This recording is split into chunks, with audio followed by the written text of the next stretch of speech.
Welcome to Travis Laughs, blah, blah, blah.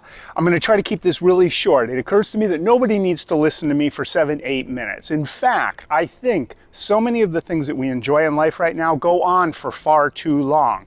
We're busy. The people who decided how long things would last were living in a completely different world than the one that we live in now. They would wake up at 4:15 in the morning, count their kids to see how many they lost during the night, and then they would milk the cows, feed the chickens and hogs, and then go out to the field and spend all day turning rocks over to find edible bugs or whatever they did back then. Anything that was enjoyable, of course they made it last as long as possible. How long should church last, for example? These guys were asking each other, how long should we stay in the nicest building in town, resting our weary hands and feet, while the only person we know with more than a 5th grade education tells us stories from an old book, while we wear our only change of clothes that doesn't smell like cholera? I mean, they were probably thinking 5, 6, 7 hours. I feel like when movie theaters came out, the time people spend in church should have been cut in half. I think when TVs were invented, that should have been cut in half again. I think when personal computers, the internet, and YouTube came out, it should have been cut in half once again. I mean, I might not know what I'm talking about because I personally don't go to church at all. And many people have pointed out to me, it shows. The Olympics are another example. Every 4 years, they go on so long, they have multiple seasons. Do this instead. Every morning for a week, give me a 15-minute highlight reel of what happened the day before so that I can go back to watching YouTube videos of a hamster scaring the fuck out of a German Shepherd.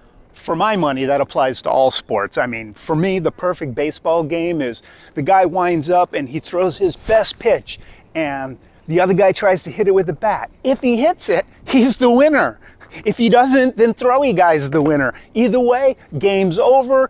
Buy a Subaru, drink more Budweiser, and take your hot pretzel home with you because we have to turn the stadium. In 10 minutes, there's a football game, and 15 minutes after that, it's basketball time.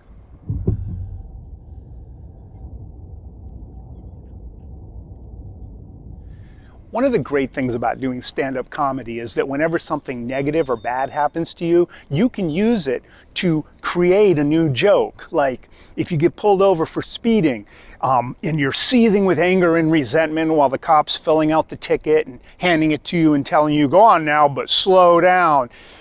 And then as she walks back to her car, you notice she's limping, got pulled over by a cop that was limping, and I said, what's up? Did you chase down the last guy on foot? Are you sure I was speeding? Maybe you're just going so slow.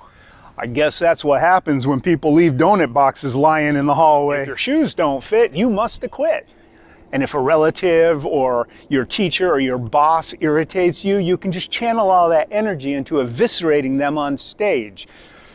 Like, my professor is so irritating and he fancies himself God's gift to women, which in a way I guess he is, because very few women ever feel as good as they do when he finally quits talking and pisses off.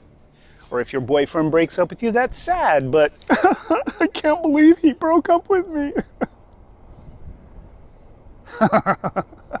Release the Kraken. All right, what was my next joke? That one. Okay. There was a